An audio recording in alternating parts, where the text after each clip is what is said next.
Good morning student, welcome to do fly JEE NEET. तो मेरे प्यारे बच्चों, हम लोग क्लास 12th का आज नया चैप्टर चालू करने चल रहे हैं। नाम है फोटो इलेक्ट्रिक इफेक्ट। नाम से ही बहुत सारी चीज़ें स्पष्ट हो रही हैं। नाम है फोटो, मतलब होता है लाइट। इलेक्ट्रिक का मतलब जानते ही हो, इफेक्ट। लाइट का मतलब चार्ज पे क्या इफेक्ट पड़ेगा। जो फोटो मतलब होता है लाइट, मतलब लाइट के थ्रू इलेक्ट्रिक बनाएंगे। ऐसे समझ लें कि उन लाइट किसी मेटल के सरफेस पे गिरेगी, उनका क्या क्या इफेक्ट पड़ेगा, वो सारी चीज़ें इस चैप्टर में हम पढ़ेंगे। तो अगर आप चैनल पे नए हैं, नए व्यूअर्स हैं, तो क्लास 12th की एक एक चीज़ें, चाहे बात करें हम इलेक्ट्रोस्टैटिक्स की, कैपेसिटर की, करंट इलेक्ट्रिसिटी, मैग्नेटिज्म, ईएमआई, ये सारे एक एक करके प्लेलिस्ट में जा करके, क्लास 12th की प्लेलिस्ट है फिजिक्स की, उसमें सारी चीज़ें वॉच कर सकते हैं। तो आज अपन बात करने वाले हैं लाइट के बारे में। लाइट के बारे में बहुत सारी चीज़ें, पहले बहुत ज़्यादा कन्फ्यूजन था लोगों को कि लाइट वेव है। कुछ साइंटिस्ट मानते थे लाइट वेव है। पहले शुरू में लाइट को पार्टिकल माना था। न्यूटन साहब चूँकि उस टाइम के सबसे बड़े साइंटिस्ट थे, न्यूटन हर जगह अपना कंट्रीब्यूशन दिए हैं, चाहे वो मैथमेटिक्स हो, फिजिक्स हो। तो आज उसी सीक्वेंस में बात करने वाले हैं। पहले लाइट के नेचर के बारे में समझते हैं। तो पहले साइंटिस्ट थे न्यूटन साहब। उन्होंने कार्पस्कुलर थ्योरी दी थी, और कार्पस्कुलर थ्योरी में इन्होंने बताया था light is a light behave like a particle. इन्होंने बताया, चूंकि उस टाइम पे न्यूटन ही एक तरीके से भगवान हुआ करते थे, तो सभी साइंटिस्ट एग्री करते थे। तो अगर बाय द वे कोई छोटे मोटे साइंटिस्ट अगर कुछ चीज़ें और भी थ्योरी दे देते थे, तो उनका लोग उतनी वैल्यू नहीं करते थे जितना न्यूटन साहब की करते थे। ठीक, तो उस टाइम पे, उसी समय पे एक साइंटिस्ट थे हाइगन्स वर्ग। आपने एक वेब थियरी में पढ़ा होगा, और वेब ऑप्टिक्स में हाइगन्स वेब उसमें वेब ऑप्टिक्स में हाइगन्स प्रिंसिपल पढ़ा होगा। तो हाइगन ने वेब थ्योरी दिया। उन्होंने कहा कि नहीं, जो लाइट है वो पार्टिकल नहीं है, वो वेव है। तो लोगों ने बड़ा मजाक उड़ाया उनका, मतलब लोग हंसते थे कि मतलब न्यूटन साहब का मतलब कैसे अपोज कर रहे हो। न्यूटन साहब ने दे दिया, मतलब वही सत्य है, वही एकदम, मतलब उसका कोई काट नहीं है। फिर बड़ा इनका मजाक उड़ा। लेकिन उसी टाइम पे एक और साइंटिस्ट आए, मैक्सवेल, इलेक्ट्रोमैग्नेटिक वेव थ्योरी लेके आए। उन्होंने कहा कि जो लाइट है वो वेव नेचर को फॉलो करती है, और इलेक्ट्रोमैग्नेटिक वेव्स होती हैं। लाइट जो है वो इलेक्ट्रोमैग्नेटिक वेव्स होती हैं। और जैसा कि आप ये जानते हो, ये इलेक्ट्रिक फील्ड वेक्टर होता है, ये मैग्नेटिक फील्ड वेक्टर, दोनों आपस में क्या करते हैं, वाइब्रेट करते हैं। और ये क्या, डायरेक्शन ऑफ वेव प्रोपोगेशन होता है, इस तरीके से चलते रहते हैं परपेंडिकुलर। तो इन्होंने वेव नेचर दे दिया मैक्सवेल साहब ने। फिर इनका और मजाक उड़ा कि कोई इनको जानता तक नहीं था। फिर क्या हुआ कि मैक्स प्लैंक्स, एक साइंटिस्ट थे मैक्स प्लैंक, उन्होंने क्या किया, मैक्स प्लैंक ने पार्टिकल नेचर के बारे में बात की। यही फिर एक साइंटिस्ट आए मैक्स प्लैंक, इन्होंने पूरा प्रूफ किया नहीं, पार्टिकल नेचर है। और जो लाइट्स होती हैं, it is basically packets of energy. ये पैकेट्स ऑफ एनर्जी होती है, जिसको बोलते हैं फोटॉन्स बोलते हैं, या क्वांटा बोलते हैं। पैकेट्स ऑफ एनर्जी क्या बोलते हैं, क्वांटा। तो उन्होंने कहा कि नहीं, लाइट जो है वो पार्टिकल नेचर है। तो चलो, एक साइंटिस्ट तो हमारे फेवर में आए। उस टाइम पे ये मैक्स प्लैंक साहब इनका सपोर्ट किए। नहीं, हाइगन्स वर्ग साहब, हाइगन्स जो वेब थ्योरी दिए साइंटिस्ट, वो सही है, वेब नेचर को फॉलो करती है। तो ये भी बड़े उस टाइम पे मतलब अच्छे खासे साइंटिस्ट थे मैक्स प्लैंक साहब। तो चलो ठीक है, इनका फिर मतलब नाम होने लगा थोड़ा हाइगन साहब का। फिर एक और साइंटिस्ट है, डी ब्रॉगली, नाम सुना होगा। इन्होंने कहा नहीं, लाइट जो है वो डुअल नेचर को फॉलो करती है। मतलब इतना ज़्यादा कन्फ्यूजन उस टाइम पे था, लोग को समझ ही नहीं आ रहा था कि पार्टिकल है भाई कि वेव है। तो ऐसा हुआ कि इन्होंने जब डुअल नेचर दिया, इन्होंने कहा कि नहीं, पार्टिकल नेचर को भी फॉलो करता है और वेव नेचर को फॉलो करता है। उसके पीछे उन्होंने पूरा एकदम डुअल नेचर का पूरा प्रिंसिपल समझाया। उन्होंने कहा कि जो मोमेंटम ऑफ द फोटोन होगा, अगर कोई मोमेंटम बेसिकली पार्टिकल नेचर को बिहेव करता है, पार्टिकल नेचर को फॉलो करता है मोमेंटम, जबकि जानते हो कि आप कोई अगर मास होता है, अगर वो किसी लाइट किसी सरफेस पे गिरता है, it is having some velocity, तो it consist of some momentum.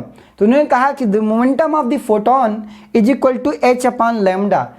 इन्होंने देखो इसी इक्वेशन में मोमेंटम का भी जिक्र कर डाला और वेवलेंथ का भी जिक्र कर डाला, और h जो है, h is the Planck's constant, जिसकी वैल्यू आप जानते हो, h जो है ये प्लैंक्स कांस्टेंट है 6.6 10⁻³ जूल सेकेंड। क्या? Joule second. इन्होंने पूरा इसका मोमेंटम का पूरा डुअल नेचर का पूरा प्रिंसिपल दे डाला।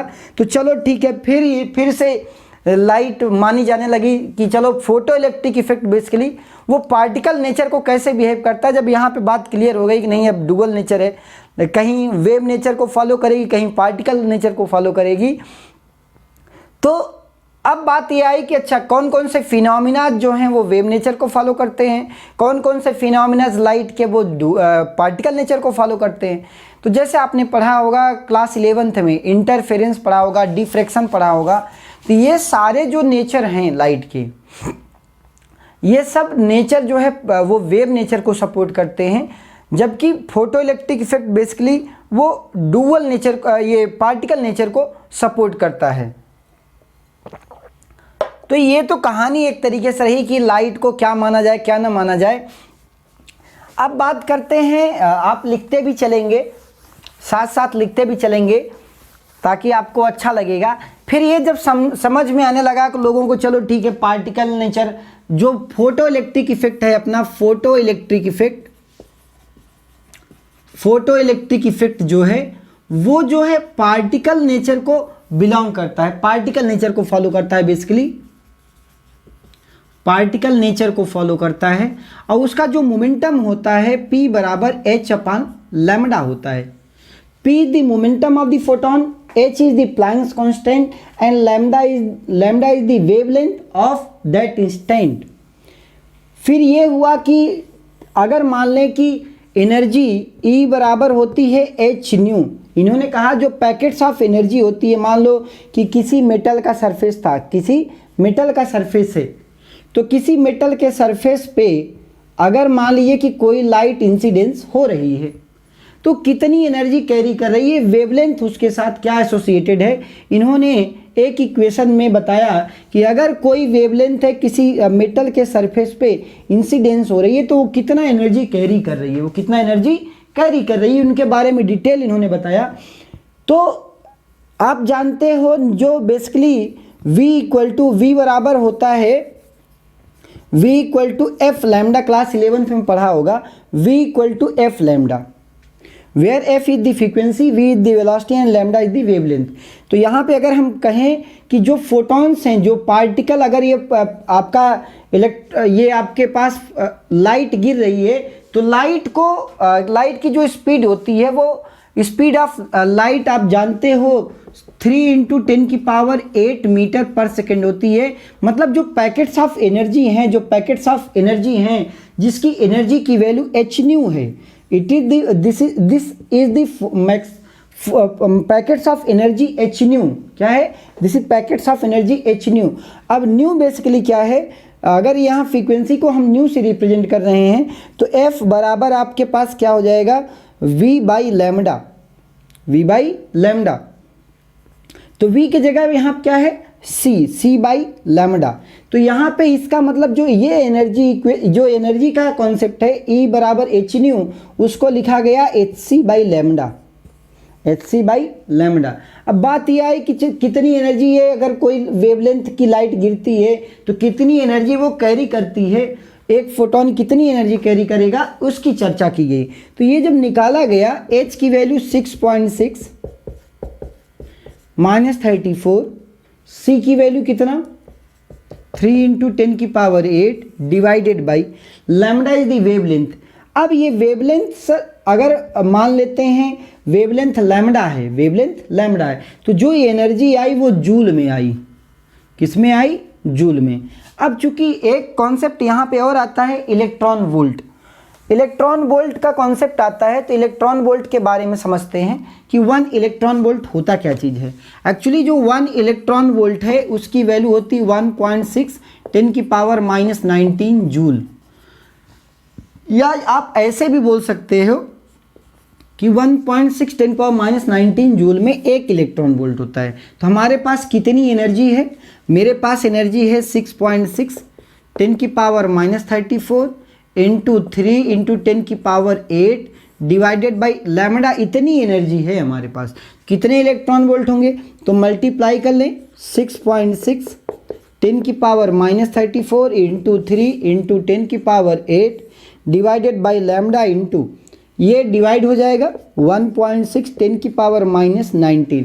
अगर ये डिवाइड करता हूँ तो ये जो वैल्यू आती है इसको कैलकुलेट करके जो एनर्जी की वैल्यू आती है, ऐसे डिजिट याद कर लें 12,400, इसका कैलकुलेशन करके 12,400 लैम्डा इन एंगस्ट्रॉम आएगी, ये एनर्जी इलेक्ट्रॉन वोल्ट में आ जाएगी। तो ये इंपॉर्टेंट कॉन्सेप्ट है। आप डायरेक्ट किसी भी कोई अगर वेवलेंथ गिर रही है, अगर आपका उसका वेवलेंथ का जो मैग्नीट्यूड है अगर वो एंगस्ट्रॉम में पता है तो आप डायरेक्ट आप उसकी एनर्जी बता सकते हो। उसकी एनर्जी ई बराबर होगी 12,400 divided by lambda in angstrom. उसकी जो एनर्जी आएगी वो किस में आएगी, ये बात याद रखना, इलेक्ट्रॉन वोल्ट में आएगी। किस में आएगी, इलेक्ट्रॉन वोल्ट में। अब ठीक है, ये बात समझ में आने लगी कि इलेक्ट्रॉन वोल्ट में एनर्जी आएगी। अब बात करते हैं कि number of falling photons, number of falling photon क्या होंगे, इंटेंसिटी की बात करेंगे। तो अब हम यहाँ पे मान लेते हैं कि हमारे पास जो है एक सरफेस है, क्या है, एक सरफेस है, दिस इज द सरफेस। इस सरफेस में, सरफेस बेसिकली ये जो सरफेस है यहाँ पे एनर्जी फॉल कर रही है। मैं ऐसा एज्यूम करता हूँ अभी लाइट जो है परपेंडिकुलर फॉल कर रही है, लाइट ये जो है परपेंडिकुलर फॉल कर रही है, ठीक। तो अगर परपेंडिकुलर लाइट फॉल करे, इसका क्रॉस सेक्शन एरिया ए है, तो आप जानते हो जो इंटेंसिटी होती है, intensity of falling photon, intensity of falling photon की जो वैल्यू है वो क्या होगी। आप ये कैसे निकालोगे intensity of falling photon, N is number of photon multiplied by energy of each photon, energy of each photon, ठीक, divided by intensity is nothing but energy, energy per unit area per unit time. आप फिर से समझें, intensity is nothing but, intensity I is nothing but total energy falling per unit area per unit time. This is total energy, total energy falling per unit area per unit time को हम क्या बोलते हैं, intensity बोलते हैं। Simple सा concept है। अब यहाँ पे टोटल एनर्जी कैसे निकाली जाए, क्योंकि मुझे पता है कि अगर एक फोटोन अगर गिरता है, कितना, एक फोटोन अगर गिरता है तो वो अपने साथ एच न्यू एनर्जी कैरी करता है, एक फोटोन। तो मुझे अगर मान लें कि इंटेंसिटी आपके पास यहाँ पे निकालनी है, नंबर ऑफ फोटॉन्स है, नंबर ऑफ फॉलिंग फोटॉन्स हैं, ये this is the energy of each photon divided by A into T. तो यहाँ पे जो इंटेंसिटी की value I N H nu, N H nu मतलब this is the total amount of energy, this is the total amount of energy falling through this metal surface. तो N H nu upon A into T. तो अगर हम यहाँ पे number of falling photon की बात करें, नंबर ऑफ फॉलिंग फोटॉन्स की बात करें, तो इसका मतलब क्या हो जाएगा, number of falling photon, N निकालना चाह रहे हैं कि कितना फोटोन गिरा, तो इसकी वैल्यू क्या हो जाएगी, I A T divided by H nu, I A T divided by H nu. This is the number of falling photon, this is the number of falling photon, I A T upon H nu, where A is cross area of cross section which is perpendicular to the incidence ray, which is perpendicular to the रे। ठीक, A जो है this is the perpendicular area या normal area बोल सकते हैं, normal area, normal area A normal है basically which is perpendicular to the incidence. Alright, A क्या है बेसिकली, टी क्या है, T is the time, time of incidence. ठीक, टाइम ऑफ इंसिडेंस,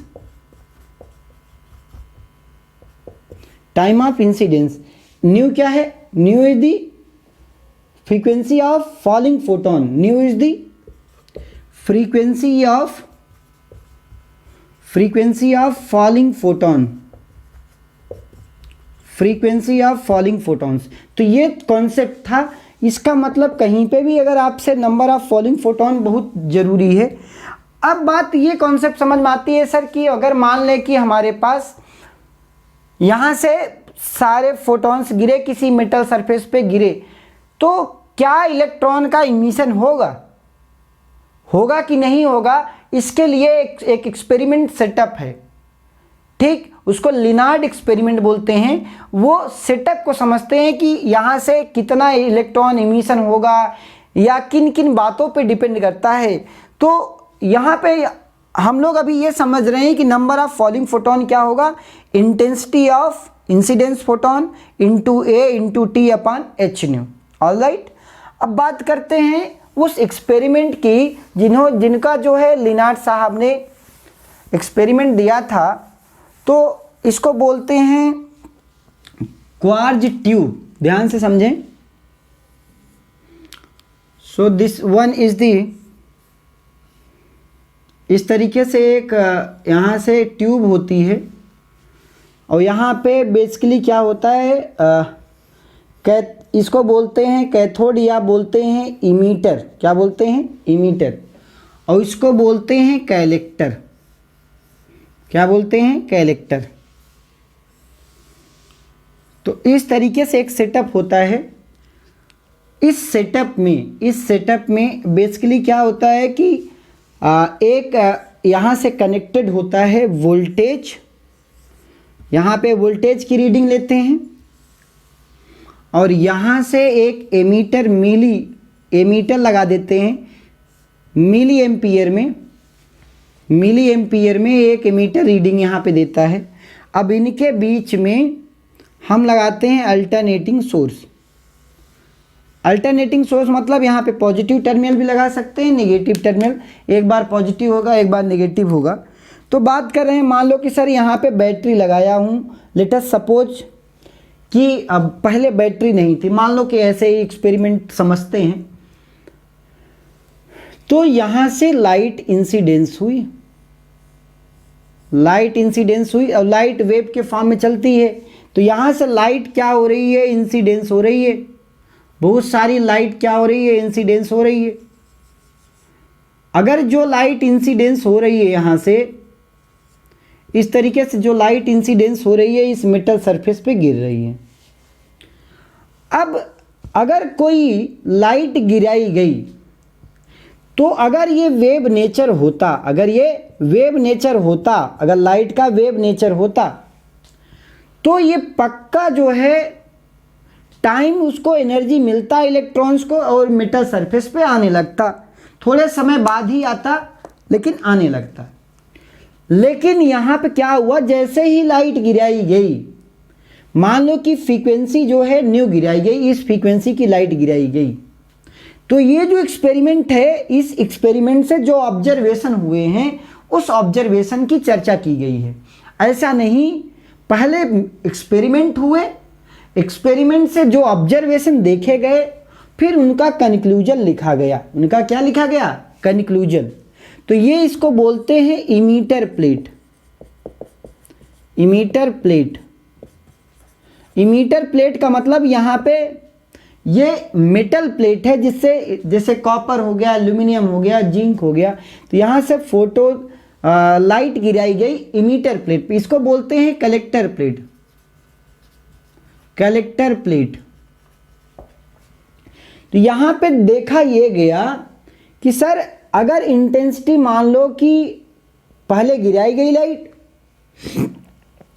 तो देखा ये गया कि कुछ भी इलेक्ट्रॉन यहाँ से इमिट नहीं हुए, यहाँ पे कोई करंट यहाँ पे डिफ्लेक्ट नहीं हुई, यहाँ पे कोई एमीटर रीडिंग शो नहीं किया। फिर उसकी क्या की गई, फ्रीक्वेंसी बढ़ाई गई। फ्रीक्वेंसी क्या होता है, फ्रीक्वेंसी कैसे बढ़ाई जाती है, मान लो इंटेंसिटी हमने बढ़ाई, इंटेंसिटी बढ़ाया, इसी फ्रीक्वेंसी पे अगर इंटेंसिटी इंक्रीज किया, अगर फ्रीक्वेंसी लेस देन दी थ्रेशोल्ड फ्रीक्वेंसी है, frequency of falling photon is less than the threshold frequency. Sir threshold frequency क्या है, जैसे थ्रेशोल्ड फ्रीक्वेंसी का कॉन्सेप्ट समझें कि सर यहां से लाइट जब गिराई गई तो कोई इमिशन नहीं हुआ, तो उसकी फ्रीक्वेंसी बढ़ा दी गई। अब फ्रीक्वेंसी बढ़ाई कैसे गई, आपने एक पढ़ा होगा सीक्वेंस VIBGYOR। सबसे ज़्यादा वेवलेंथ होती है रेड की, सबसे ज़्यादा वेवलेंथ होती है रेड की, जिसकी वेवलेंथ ज़्यादा उसका फ्रीक्वेंसी कम। इसका मतलब इसकी फ्रीक्वेंसी ज़्यादा है, इसकी वेवलेंथ कम है वायलेट लाइट की। तो डिफरेंट कलर्स की लाइट गिराई गई। तो अगर वायलेट लाइट गिराई गई, पहले ग्रीन गिराई गई, फिर ब्लैक, फिर इंडिगो, फिर वायलेट, तो देखा ये गया इंटेंसिटी वही थी, लेकिन देखा ये गया कि वायलेट पे इमिशन स्टार्ट हो गया, लेकिन इंडिगो पे नहीं था। इसका मतलब फ्रीक्वेंसी के वेरिएशन से बहुत बड़ा लिंक है यहाँ से इमिशन ऑफ इलेक्ट्रॉन्स का। तो अगर ये जो थ्रेशोल्ड फ्रीक्वेंसी है, this threshold frequency you can say the minimum amount of, यहाँ पे ये जो फ्रीक्वेंसी है एक मिनिमम फ्रीक्वेंसी चाहिए ही चाहिए, so that the electron will emit from the surface. उस फ्रीक्वेंसी के करस्पॉन्ड, उस फ्रीक्वेंसी को बोला गया थ्रेशोल्ड फ्रीक्वेंसी। अब मान लेते हैं कि सर इलेक्ट्रॉन का इमिशन स्टार्ट हो गया, बहुत सारे इलेक्ट्रॉन्स यहाँ से इमिशन स्टार्ट हो गया है, मतलब ये इलेक्ट्रॉन अपने आप क्या हो रहे हैं। अभी यहाँ पे बैटरी नहीं लगाया हूँ, अभी यहाँ पे बैटरी ने कुछ ये इलेक्ट्रॉन्स पहुँचना चालू हो गए। तो देखा ये गया कि अगर फ्रीक्वेंसी थ्रेशोल्ड फ्रीक्वेंसी से ज़्यादा है तो इलेक्ट्रॉन यहाँ से इमीटर से निकलेंगे और कलेक्टर पे पहुँचना चालू कर दिए। तो इसका मतलब करंट बगैर यहाँ पे कोई एक्सेलरेटिंग पोटेंशियल लगाए बगैर करंट, फोटो करंट इसको बोलते हैं, फोटो करंट, जो फोटोन की वजह से करंट ये बन रहा है, चूंकि इसको बोलते हैं स्पेस चार्ज। क्या बोलते हैं, स्पेस चार्ज। यहाँ पे स्पेस चार्ज चालू हो गए, यहाँ से यहाँ इलेक्ट्रॉन का जाना चालू हो गया। अगर यहाँ से जा रहा है तो ये करंट कंप्लीट कर, ये सर्किट कंप्लीट हो जाएगा। अब इलेक्ट्रॉन हवा में जाएगा नहीं, अगर ये ट्यूब नहीं होती तो हवा में चला जाता तो उसको डायरेक्शन नहीं मिल पाती। तो इसको एक स्पेशल टाइप की ट्यूब होती है, ये क्वार्ज बोलते हैं। क्या बोलते हैं, क्वार्ज, ताकि इलेक्ट्रॉन निकल ना पाए। तो यहाँ से देखा ये गया कि थोड़ी बहुत तो यहाँ पे डिफ्लेक्शन शो किया, इमीटर डिफ्लेक्शन शो किया।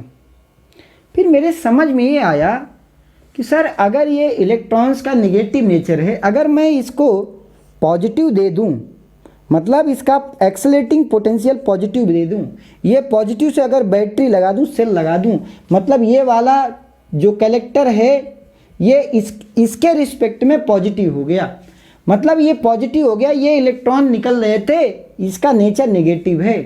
तो देखा यह गया कि इसके अंदर एक इलेक्ट्रिक फील्ड सेटअप हो गई।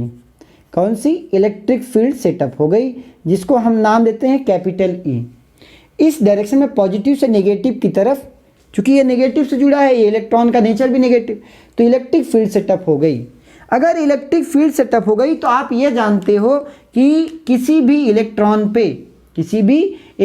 पे अगर फोर्स, अगर ये पॉजिटिव चार्ज होता तो फोर्स लगता इधर कितना, Q इंटू ई। चूँकि ये पॉजिटिव चार्ज नहीं है तो फोर्स किधर लगेगा, स्मॉल e इंटू ई, इस साइड अपोजिट डायरेक्शन में। मतलब सर यहाँ पे ये फोर्स इस साइड एक्ट करने लगा, और जितना ज़्यादा ये पोटेंशियल डिफरेंस रखा, सारे के सारे इलेक्ट्रॉन्स पहुँचने लगे। करंट देखा ये गया कि इसमें जो एमीटर था इसमें बहुत ज़्यादा डिफ्लेक्शन शो किया। लेकिन उसकी भी तो लिमिट है ना भाई। ऐसा तो है नहीं कि मान लो कि इसकी जो जो मान लो कॉपर प्लेट है, अब उसमें आपके पास उसमें भी जो इलेक्ट्रॉन्स है वो तो फिक्स हैं किसी एक पर्टिकुलर ऑर्बिट में। ऐसा तो नहीं कि इसमें अनंत इलेक्ट्रॉन्स हैं। इसका मतलब कि जो जो करंट हुआ वो डिपेंड कर रहा है rate of flow of charge पे। अब चार्ज भी लिमिटेड है, तो हो सकता ये करंट देखा ये गया, थोड़े टाइम के बाद करंट कांस्टेंट रही। ध्यान से समझें, इसका मतलब क्या है कि मान लेते हैं सपोज 10 वोल्ट यहाँ पे बैटरी लगाई गई, तो डिफ्लेक्शन शो किया 0.5 मिली एम्पियर, ऐसे मान लें। जब 20 वोल्ट किया गया तो 1 मिली एम्पियर शो किया। जब 25 वोल्ट किया गया तो यहाँ पे शो किया 1.5 मिली एम्पियर। जब 30 वोल्ट सेटअप किया गया तब भी 1.5 मिली एम्पियर। जब 40 वोल्ट सेटअप किया गया तब भी 1.5 मिली एम्पियर। इसका कहने का मतलब क्या है कि पहले तो क्या, जब वोल्टेज यहाँ पे था भी नहीं तब भी डिफ्लेक्शन शो कर रहा था। 0 वोल्ट पे तो 0.25 मिली एम्पियर शो कर रहा था। इसका मतलब कुछ ना कुछ करंट बह रही थी बगैर वोल्टेज के लगाए, क्योंकि उसके पास इतनी एनर्जी थी, वो यहाँ से यहाँ तक चला जा सकता था। तो जब ये यहाँ से यहाँ तक चला जा सकता था, इसका मतलब क्या है कि इसमें कुछ न कुछ करंट फ्लो हो रही थी। लेकिन जैसे ही अगर पॉजिटिव लगाया तो सारे के सारे इलेक्ट्रॉन्स खींचना चालू हो गए, यहाँ से यहाँ तक पहुँचना चालू हो गए, और जितना ज़्यादा फॉरवर्ड में ये पॉजिटिव टर्मिनल करता गया, देखा ये कि शुरू में करंट बही और बाद में जा करके ये करंट सेचुरेट हो गई।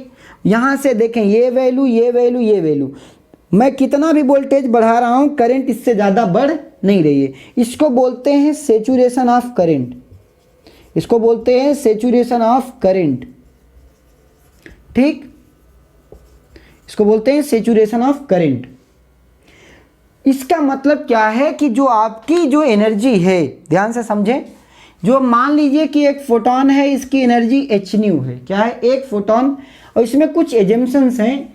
एक फोटोन सिर्फ एक इलेक्ट्रॉन यहाँ से एक फोटोन अपनी एनर्जी सिर्फ एक इलेक्ट्रॉन को दे या ले सकता है। ऐसा नहीं कि ये फोटोन इसको भी दे दिया, उसको भी दे दिया, उसको भी दे दिया, ऐसा नहीं होगा। एक फोटोन सिर्फ एक इलेक्ट्रॉन को एनर्जी दे या ले सकता है। इसका मतलब क्या है? इसका मतलब ये है कि जो आपके पास एनर्जी ऑफ फॉलिंग फोटोन थी वो h न्यू थी। और एक होता है वर्क फंक्शन। वर्क फंक्शन क्या है? It is the minimum amount of energy required so that the electrons comes out from the metal surface. लिख लें वर्क फंक्शन, यहाँ पे लिख लेंगे ऐसे, नोट डाउन करते चलेंगे ताकि आपको आसानी रहे, नोट्स बनाते चलें। अब हम बात करते हैं work function. Work function, the minimum amount needed, minimum amount of energy needed, the minimum amount of energy needed so that photo electric emission just start. Photo electric emission या emission of electrons just start. Emission of electron just start, ठीक। Electron का just emission start हो, निकला नहीं है यहाँ से, बस मेटल के सरफेस पे आके बैठ गया है। ये तो सर वर्क फंक्शन है जिसको रिप्रेजेंट करते हैं फाई से। फाई की वैल्यू क्या होती है? h new T H. Nu T H मतलब वही threshold frequency, the minimum amount of frequency so that the photo electric emission just start, उसको बोलते हैं थ्रेशोल्ड फ्रीक्वेंसी। तो फाई की वैल्यू क्या हो गई? h new T H. H आपको पता ही है, एच को बताने की जरूरत नहीं है। इसको बोलते हैं प्लैंक्स कांस्टेंट, जिसकी वैल्यू होती है 6.6 10⁻34 जूल सेकेंड। इसका मतलब जो एनर्जी ऑफ फॉलिंग फोटोन है, एक तो खर्च किया इसको यहाँ से मेटल के सरफेस तक ले आने में, प्लस अगर इसके पास और भी ज़्यादा एनर्जी है तो यहाँ पे ये किसके फॉर्म में कन्वर्ट हो रहा है, काइनेटिक एनर्जी के फॉर्म में। मतलब जो आपके पास एच न्यू है, ये एच न्यू की जो वैल्यू है work function plus kinetic energy के बराबर है, work function plus kinetic energy के बराबर है।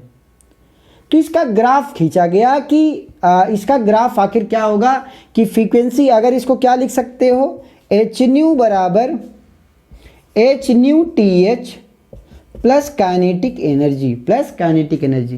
तो इसका ग्राफ खींचा गया, काइनेटिक एनर्जी जो यहाँ से इमिटेड इलेक्ट्रॉन्स थे कि इसकी काइनेटिक एनर्जी कितनी है वर्सेस फ्रीक्वेंसी का ग्राफ खींचा गया। तो देखा यह गया, जो जो कंक्लूजन आ रहे हैं वो एक एक करके बातें करते चलेंगे। तो कहने का मतलब क्या है कि अब हम ग्राफ खींचते हैं, ग्राफ में सारी चीज़ें समझेंगे कि कौन कैसे फ्रीक्वेंसी बढ़ाने पे क्या चीज़ें होंगी। इसका मतलब क्या है कि आपको एच न्यू बराबर H nu T H plus kinetic energy, या फिर इसको ऐसे भी बोल सकते हैं काइनेटिक एनर्जी बराबर H nu minus H nu T H, या इसको ऐसे भी बोल सकते हैं कि यहाँ पे ये एच न्यू है, यहाँ पे H nu minus H nu T H है, ऑलराइट। तो यहाँ पे y बराबर M X plus C, this is the work function phi है बेसिकली, ठीक। तो ये अगर हम इक्वेशन से कंपेयर करें y equal to M into X plus C, तो इसकी इक्वेशन कैसे बनेगी वो ध्यान से समझें।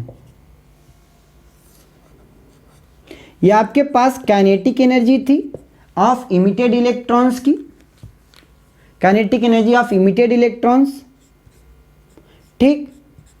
और ये आपके पास फ्रीक्वेंसी का कर्व है। तो यहाँ पे देखा ये गया कि y equal to M X, X मतलब ये फ्रीक्वेंसी एक्सिस, y मतलब काइनेटिक एनर्जी और c मतलब वर्क फंक्शन। तो ये नेगेटिव इंटरसेप्ट है ऑन y एक्सिस, और ये जो फ्रीक्वेंसी है इस फ्रीक्वेंसी को बोला गया इसके करस्पॉन्डिंग, ये क्या है आपके पास वर्क फंक्शन फाई, ये क्या है आपके पास threshold frequency.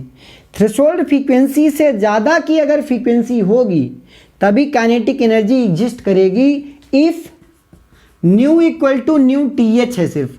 If frequency of falling photon equal to the threshold frequency, तो यहाँ पे आप देख सकते हो काइनेटिक एनर्जी की वैल्यू क्या हो जाएगी, एच न्यू की जगह पे एच न्यू टी एच लिख दिया, न्यू की जगह पे न्यू टी एच।